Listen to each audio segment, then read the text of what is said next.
थोर पुरुष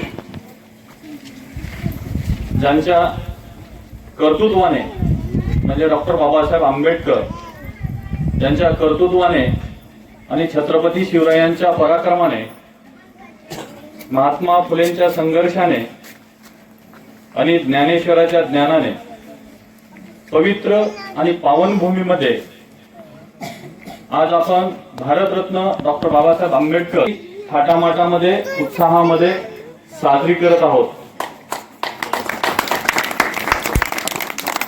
ज्यांनी एक थेंबही न सांडता सामाजिक, राजकीय, धार्मिक अशा अन्य पातळीवरती क्रांत्या घडून आणल्या, असे महान युग प्रवर्तक.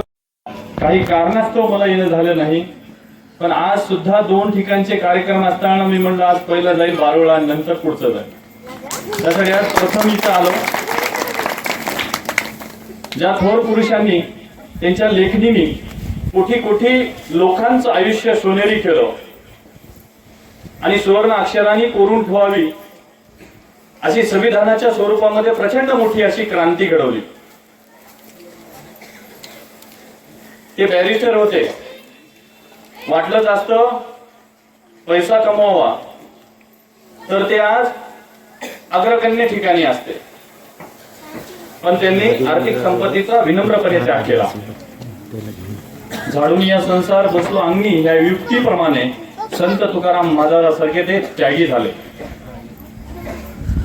भलेही त्यांच्या जन्माने त्यांचं भलं झालं नसत, पण त्यांनी अनेकाचं भलं केलं हे भले भले मान्य करतात आणि हे मान्य करावंच लागतं.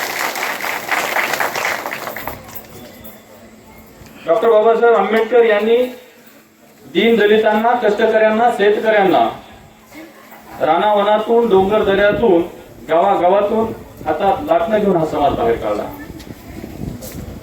कोणी कलेक्टर झालं, कोणी वकील झालं, कोणी इंजिनियर झालं, कोणी डॉक्टर झालं. आपण पाहतो सर्कसमध्ये बंदुकीच्या जोरावर आणि हंटरच्या धाकावरती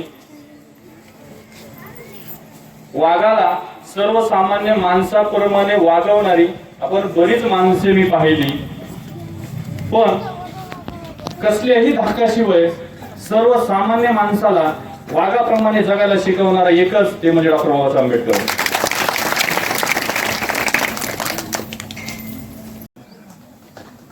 आज आपण पाहतो तरुण मंडळी तारुण्यपणातच म्हातारपणाचा अनुभव घेतात.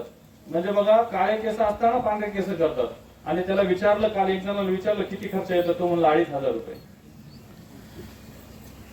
काय आपण साध्य करतो? आपल्याला जयंतीमध्ये डॉक्टर बाबासाहेब आंबेडकरांचे त्यांच्या विचाराचा प्रचार आणि प्रसार करण्यासाठी आपण जयंती साजरी करतो. त्यांचे विचार घराघरामध्ये शेवटच्या व्यक्तीपर्यंत पोहोचले पाहिजे. त्यांचा आदर्श हा व्यक्तीपर्यंत पोहोचला पाहिजे. त्यांचं जीवन हे आपला आदर्श आहे. कारण गरिबी खूप होती. पुस्तक डॉक्टर बाबासाहेब आंबेडकरांना पुस्तक घेऊन देता देता रामजी बाबा आंबेडकर कर्जबाजारी झाले. कारण मुलाच्या विद्यांगापायी डॉक्टर बाबासाहेब आंबेडकरांनी कर्जबाजारी होणं स्वीकारलं. कारण हे कारण देत बसले नाही की माझ्या घरी लाईट नाही, मी अभ्यास कसा करू.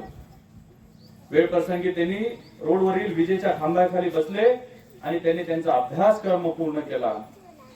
कारण त्यांची विद्वत्ता अफाट होती, स्मरणशक्ती ही विलक्षण होती. त्यांनी काय एकदा अभ्यास केला की परत पुस्तक घ्यायची वेळ पडायची नाही, एवढा प्रचंड अभ्यास करायचे. लोक म्हणायचे डॉक्टर बाबासाहेब आंबेडकरांना की तुम्ही 10 वर्षापूर्वी वाचलेल्या पुस्तकाचे